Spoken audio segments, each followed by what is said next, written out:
Capítulo 46. Sacrifício de mulher. Um ano se passou em trabalhos construtivos com imensa alegria para mim. Aprendera a ser útil, encontrara o prazer do serviço, experimentando crescente júbilo e confiança.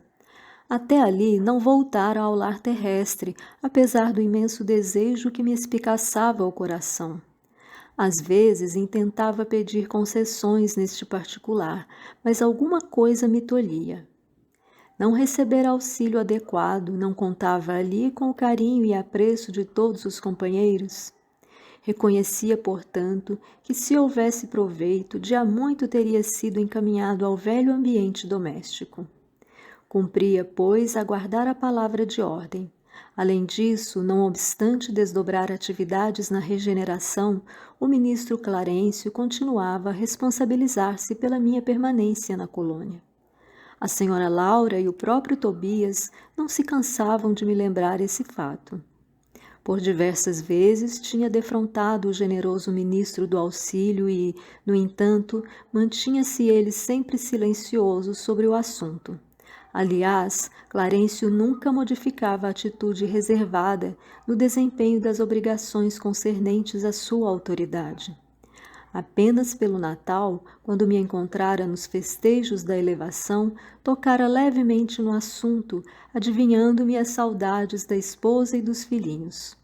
Comentara as alegrias da noite e asseverara não andar longe o dia em que me acompanharia ao ninho familiar.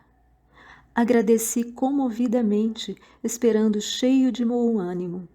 Entretanto, atingíramos setembro de 1940, sem que se visse a realização de meus desejos.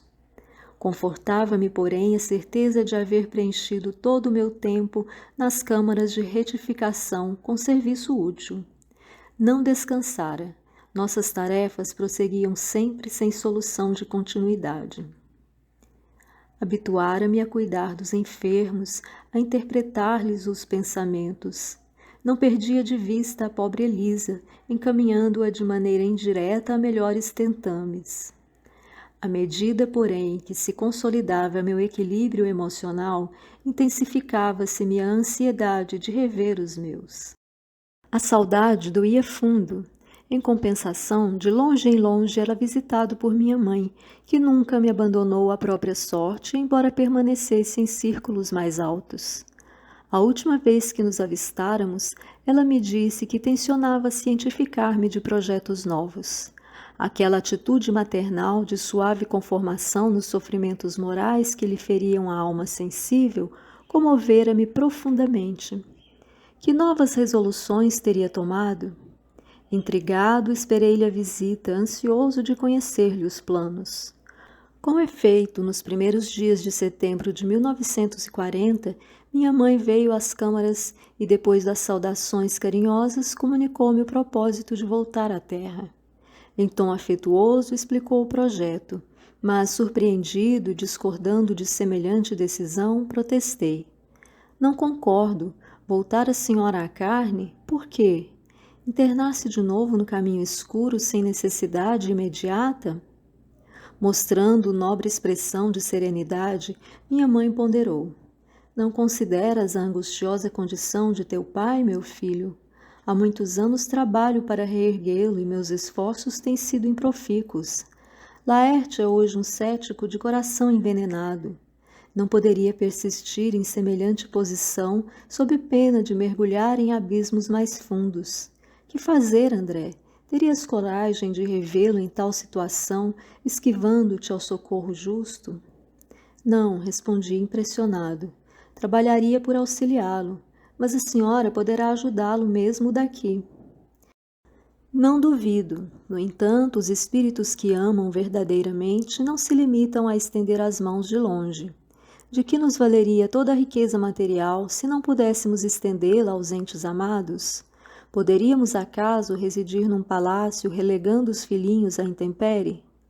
Não posso ficar à distância. Já que poderei contar contigo aqui, doravante reunir-me-ei a Luísa a fim de auxiliar teu pai a reencontrar o caminho certo. Pensei e redargui. Insistiria, no entanto, com a senhora.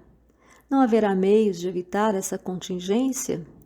Não, não seria possível. Estudei detidamente o assunto. Meus superiores hierárquicos foram acordes no conselho. Não posso trazer o inferior para o superior, mas posso fazer o contrário. Que me resta senão isto? Não devo hesitar um minuto. Tenho em ti o amparo do futuro. Não te percas, pois, meu filho, e auxilia tua mãe quando puderes transitar entre as esferas que nos separam da crosta.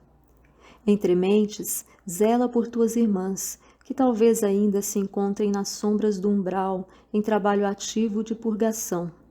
Estarei novamente no mundo em breves dias, onde me encontrarei com Laerte para os serviços que o Pai nos confiar. Mas, indaguei, como se encontra ele com a senhora? Em espírito? Não, disse minha mãe com significativa expressão fisionômica. Com a colaboração de alguns amigos, localizei-o na Terra a semana passada, preparando-lhe a reencarnação imediata, sem que ele nos identificasse o auxílio direto. Quis fugir das mulheres que ainda o subjugam, talvez com razão, e aproveitamos essa disposição para jungi-lo à nova situação carnal. Mas isso é possível? E a liberdade individual? Minha mãe sorriu algo triste e obtemperou. Há reencarnações que funcionam como drásticos. Ainda que o doente não se sinta corajoso, existem amigos que o ajudam a sorver o remédio santo, embora muito amargo. Relativamente à liberdade irrestrita, a alma pode invocar esse direito somente quando compreenda o dever e o pratique. Quanto ao mais, é indispensável reconhecer que o devedor é escravo do compromisso assumido. Deus criou o livre-arbítrio, nós criamos a fatalidade. É preciso quebrar, portanto, as algemas que fundimos para nós mesmos. Enquanto me perdia em graves pensamentos, continuou ela retomando as anteriores observações. As infelizes irmãs que o perseguem, entretanto, não o abandonam, e não fosse a proteção divina por intermédio de nossos guardas espirituais, talvez lhe subtraíssem a oportunidade da nova reencarnação. Deus meu, exclamei, será então possível? Estamos à mercê do mal até esse ponto? Simples joguetes em mãos dos inimigos? Essas interrogações, meu filho, esclareceu minha genitora muito calma, devem pairar em nossos corações e em nossos lábios antes de contrairmos qualquer débito e antes de transformarmos irmãos em adversários para o caminho. Não tomes empréstimos à maldade. E essas mulheres, indaguei, que será feito dessas infelizes? Minha mãe sorriu e respondeu, serão minhas filhas daqui a alguns anos.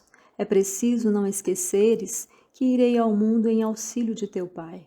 Ninguém ajuda eficientemente intensificando as forças contrárias, como não se pode apagar na terra um incêndio com petróleo. É indispensável amar, André. Os que descreem perdem o rumo verdadeiro, peregrinando pelo deserto. Os que erram se desviam da estrada real, mergulhando no pântano. Teu pai é hoje um cético e essas pobres irmãs suportam pesados fardos na lama da ignorância e da ilusão. Em futuro não distante, colocarei todos eles em meu regaço materno, realizando minha nova experiência. E os olhos brilhantes e úmidos, como se estivesse a contemplar horizontes do porvir, rematou. E mais tarde, quem sabe, talvez regresse a nosso lar, cercada de outros afetos sacrossantos, para uma grande festividade de alegria, amor e união. Identificando-lhe o espírito de renúncia, ajoelhei-me e beijei-lhe as mãos. Desde aquela hora, minha mãe não era apenas minha mãe. Era muito mais que isso, era a mensageira do amparo, que sabia converter verdurgos em filhos do coração, para que eles retomassem o caminho dos filhos de Deus. Sacrifício de mulher. Resumo.